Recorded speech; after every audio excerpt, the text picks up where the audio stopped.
Kia ora everyone, it's Graham Raper here from Psychological First Aid. Just following up on some of the snippets that we've been broadcasting recently, particularly in relationship to the COVID-19 responses. We have talked about are you okay and what to say when people may or may not be affected psychologically. Some of the other ones are talking about our physical well-being and what do we do if we're not exercise people to maintain some of that benefits from physical activity. Today we're just going to talk a little bit about the primal instincts or the primal reactions that we have, which do affect everything that's occurring for us over COVID-19. You have probably heard of the primal instinct of fight and flight. Now, this is the body's and the mind's automatic reactions to a crisis or a challenge to our well-being. Most of the time, these events happen automatically and are acute. So you're immediately faced with something that you need to manage to maintain your well-being. An earthquake, for example, any of those types of events, sudden events. But what we do know is that these primal instincts continue automatically through an event.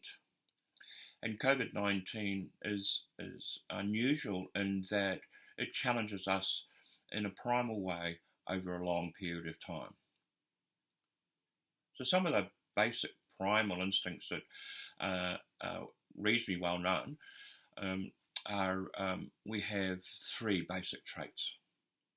We have the survivalist trait, we have the rescuer trait,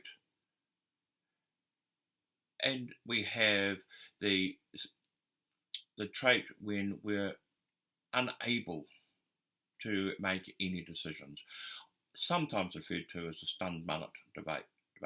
So the survivalist primal instinct is, doesn't matter what I have to do as an individual, I am going to get out of here and survive. So with no real thought about people around them, children or whatever.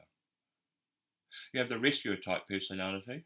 And those are the people you often hear about that have got away from an incident, been returned to assist others, or have assisted others without any thought to their own safety.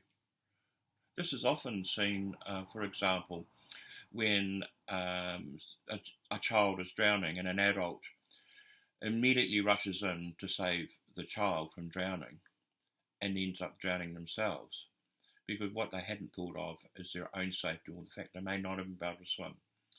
So that's a primal instinct. It's automatic, and often we can't control it directly. Understanding that helps you to understand people's different behaviours.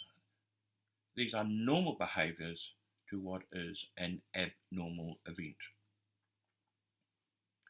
So following those types of events, and you can actually view those, you go onto YouTube and you can see clips of disasters or sudden events, and you'll see different people acting in different ways. These are normal reactions, and what we need to understand is that is normal for them, given the abnormal situation. And their behaviours may be different to ours, but in fact, they are normal for them and our responses. Understanding these basics enables us to have some, with the knowledge of this, enables us to be tolerant of the behaviour and, if necessary, accept the behaviour. Accepting doesn't mean we agree, but it does enable us to then build a wider community of support. Each person will have their own skills that then can be drawn in to create a resilient community, or just resilience in the family, or whānau, or broader. What is also important to understand that all of the behaviours that then flow from those are normal. So we have different genders have inbuilt different structures, for example. The environment that we're responding to will also affect these behaviours.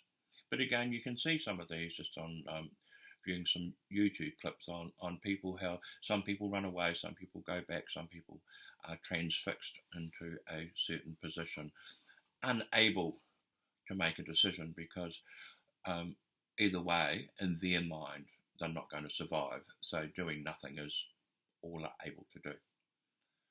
So understanding these various traits will enable us to assist ourselves by understanding that and others around us to continue the process of normality, whatever that looks like. We are different, we will be different, we will respond differently. But gathering all those different responses together enables a resilient community to thrive and survive, because we all have our different strengths. One thing to be aware of is that we build our natural resilience through those experiences. What has been shown in the past is that if you have a third party that develops your resilience for you, leaves the situation, provides or enables a big hole to occur because the individual hasn't developed their own. They haven't experienced their own emotions and reactions and how to manage them because a third party has managed them for them. When the third party goes, they're left isolated.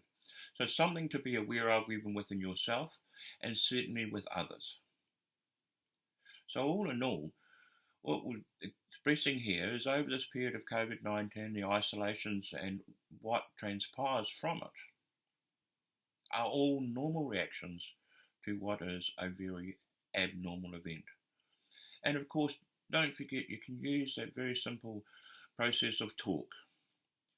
Take your time, assess or acknowledge to yourself or others that you want to, what's happening for you. Listen intently, even to yourself or to others. And if necessary, connect. Connect with others of like mind, or if required, more professional assistance. So in the meantime, kia kaha, stay safe, and thank you.